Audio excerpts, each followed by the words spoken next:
Assalamualaikum Ustaz. Waalaikumsalam warahmatullahi wabarakatuh. Ustaz, Ya. gini Ustaz. Ana mau nanya nih Ustaz ini.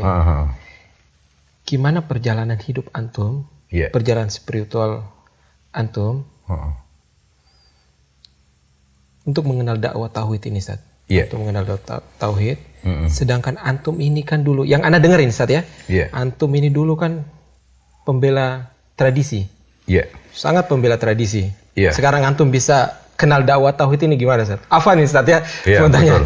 sejarah hidup antum ini. Ya. Bismillah wassalatu wassalamu ala Rasulillah wa ba'd. Betul, sekarang kadang saya menangis ketika membacakan firman Allah, wa qalu alhamdulillahilladzi hadana lihada wa ma kunna linahtadiya laula an hadana Allah.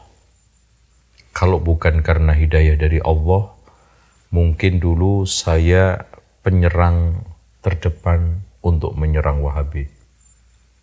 Dan penyerang terdepan orang-orang yang mengajak kepada tauhid, anti tahlilan, selawatan nariyah, selawat badar, maulidan, Isra Mi'raj, nuzulul Quran, bahkan 7 bulanan ruatan.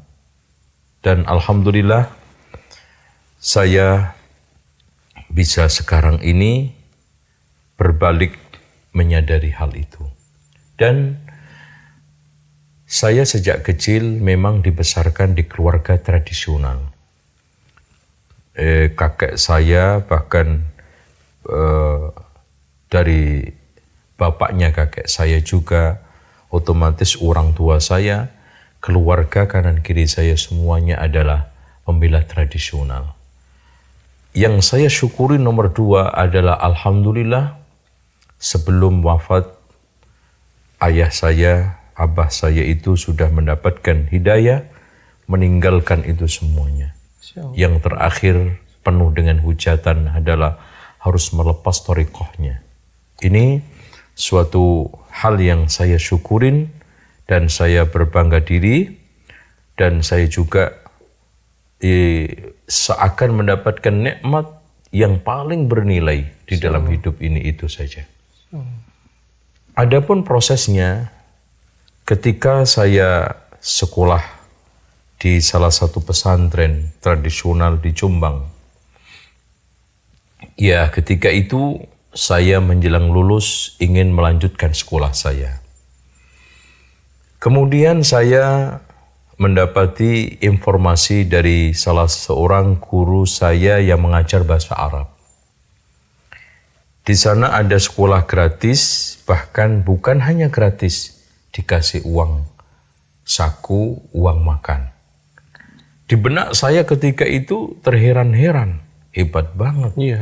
Sekolah ini saya dengar katanya didirikan oleh Saudi. Di benak saya juga kaya banget, bisa menggratiskan sekolah di negara orang lain, Bakal plus membayar, ya. bukan juga hanya gratis, dikasih uang saku, uang makan. Nah, akhirnya di saat itu saya mulai serius untuk mencari informasi dan akses ke sana. Dan alhamdulillah mendapatkan kepastian untuk bisa daftar.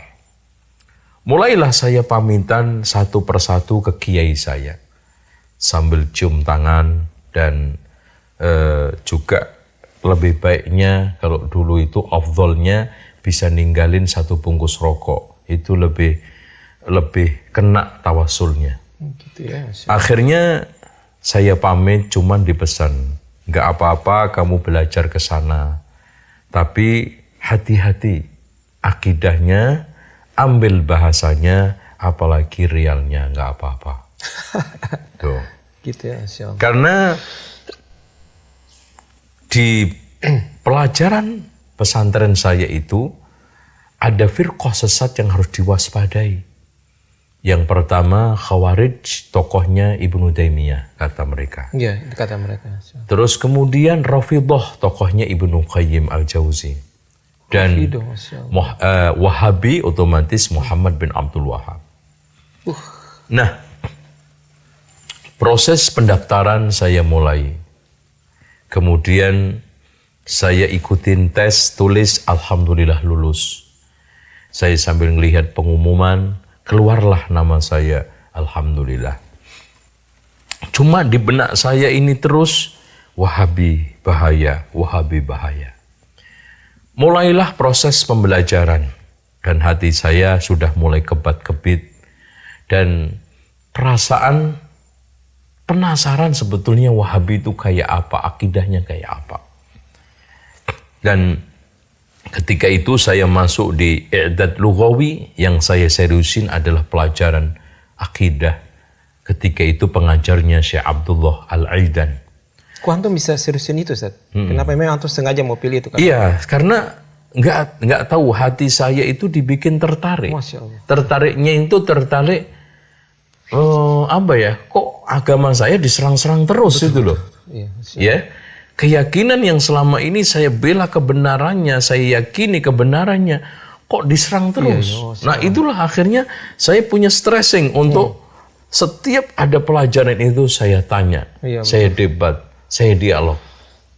Sampai akhirnya takmili dan kemudian syariah.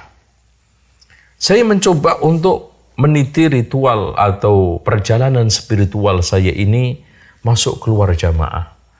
Tapi kok belum saya temukan apa yang saya inginkan.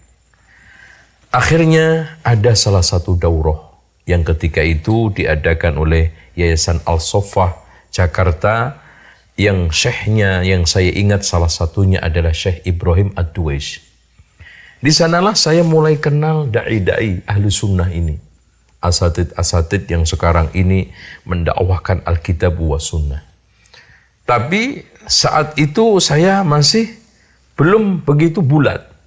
Makanya kadang-kadang masih isbal. Kemudian saya terus dalami, saya ikutin daurah. Akhirnya saya mendapatkan inilah yang hak.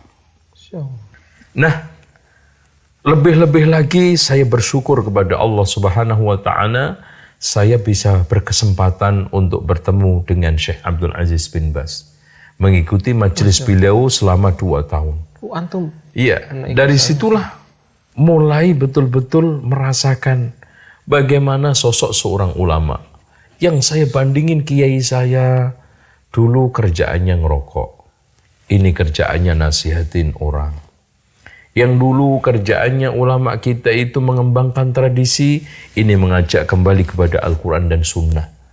Belum lagi akhlaknya yang mulia, tawaduknya Masya Allah, makan bersama kita di rumah. Bahkan di rumah beliau ketika makan, beliau juga duduk bersama kita. Saat saya mulai ta'lim, saya izin kepada Syekh, ana dari Indonesia ingin menimba ilmu dari beliau, dari Syekh. Oh iya, nggak ada masalah. Ini majelis untuk siapa aja, untuk semua kaum muslimin silahkan. Dan pelajaran ketika itu Ma'alimut Tanzil fi Tafsir Al-Baghawi. Dari situlah saya ikutin. Saya yakin, seyakin-yakinnya saya belum bisa dikatakan muridnya. Saya yakin belum bisa dikatakan apapun, tapi saya bisa menimba bagaimana saya mendapatkan visualisasi sosok seorang ulama. Ini nampak ulama itu. Bagaimana ulama Rabbani itu tercermin di dalam figur Syekh Abdul Aziz bin Baz. Dari ilmunya Masya Allah. Kemudian ilmu itu ada dalam dirinya, dalam perilakunya. Dan bagaimana tidak pernah malas, tidak pernah meremehkan dengan pertanyaan jamaah kayak apapun. Itu yang bikin saya tersentuh. Pertanyaan sekecil apapun dia jawab, dan ini sesuai dengan kriteria ulama Rabbani, yaitu belajar ilmu, kemudian mengamalkan, lalu mengajarkan kepada orang. Dari mulai yang kecil sampai yang besar, ilmu diajarkan. Yang sangat juga menarik buat saya, subhanallah, ilmunya begitu dalam, hadis-hadis begitu hafal, tapi beliau buta. Dan saya mendapatkan info, katanya beliau itu buta sejak umur 18-an. Coba bagaimana bisa menghafalkan Al-Quran, hafal Al-Quran, hafal Sahih Bukhari, Muslim, dan juga hadis-hadis dan aqwalul ulama. Ini kalau tidak jerih payah yang begitu hebat, etos yang begitu hebat, nggak mungkin. Inilah yang mempengaruhi saya untuk tidak patah arang untuk menempuh kebenaran, untuk berdakwah, bahkan untuk meniti al-haq dan mengajarkan kepada umat. Saya berpikir, Masya Allah, Syekh Abdul Aziz yang begitu hebat, ulama nasional, bahkan internasional. Saya dengar gajinya juga nggak kecil, tapi kehidupannya sangat sederhana. Bahkan saya dapat informasi, beliau itu juga banyak memiliki hutang, karena ternyata uangnya banyak disumbangkan kepada fakir miskin, thalabul ilmi. Masya Allah. Dan yang hebat, pada saat saya ada di majelisnya, ada orang yang datang, ya badui, ya, menyeruak di tengah kita sedang hening, mendengarkan tausiah beliau, tiba-tiba, Syekh, saya mohon waktu, sambil menangis. Saya punya masalah dengan keluarga saya. Saya punya hutang, kalau nggak kebayar, saya akan dimasukkan penjara. Apa kata beliau? Coba kamu dan keluarga kamu datang ke sini. Nanti utang kamu saya yang nanggung. Subhanallah. Tidak pernah ngitung berapanya. Demi kepentingan islahul umat. Tidak pernah menghitung dunia ini demi untuk kejayaan Islam. Sekarang yang ada di majelis Syekh bin Baz, siapa yang nggak ada? Dari jamaah semua, ikhwani ada, tablighi ada, ya salafi apalagi, semuanya. Dan beliau ketika ditanya tentang firqah-firqah itu, menjawab apa adanya. Tapi subhanallah, nggak ada mimik-mimik mereka yang tersinggung. Karena apa? Karena saking bijaknya di dalam menyampaikan ilmu, saking menguasainya, dan tidak lain adalah saking hikmahnya di dalam menyampaikan fatwa itu. Dan memang Masya Allah, beliau sudah diberikan taufik oleh Allah, al-isabah fil qawli wal amal, tepat di dalam berucap sama bertindak. Kemudian saya juga tidak hanya Syekh bin Baz, ketemu Syekh Abdullah Jibrin, ketemu ulama-ulama ini ahli sunnah wal jamaah. Itulah yang akhirnya semakin yakin jalan hak ini adalah yang saya tempuh. Masya Allah. Ya, ini perjalanan saya. Adapun resiko, ya otomatis resiko, Masya Allah, ya. Yang dulunya saya pulang itu nggak pernah masuk rumah, karena langsung diambil, diundang ke sono sini. Setelah saya seperti ini, satu pun yang datangin saya nggak ada. Resiko, ya. Bagaimana mereka mengolok-olok, apalagi istri saya juga pakai cadar, semakin lengkap. Apalagi bapak saya mengikutin saya, ibu saya mengikutin saya, udah semakin bulat untuk memboikotnya. Tapi fasobrun jamil, dengan kesabaran yang baik. Ternyata alhamdulillah sekarang sudah cair pelan-pelan. Kita dekatin, kita coba dakwai mereka, dan ini terus sampai hari ini kita lakukan pendekatan kepada teman-teman lama.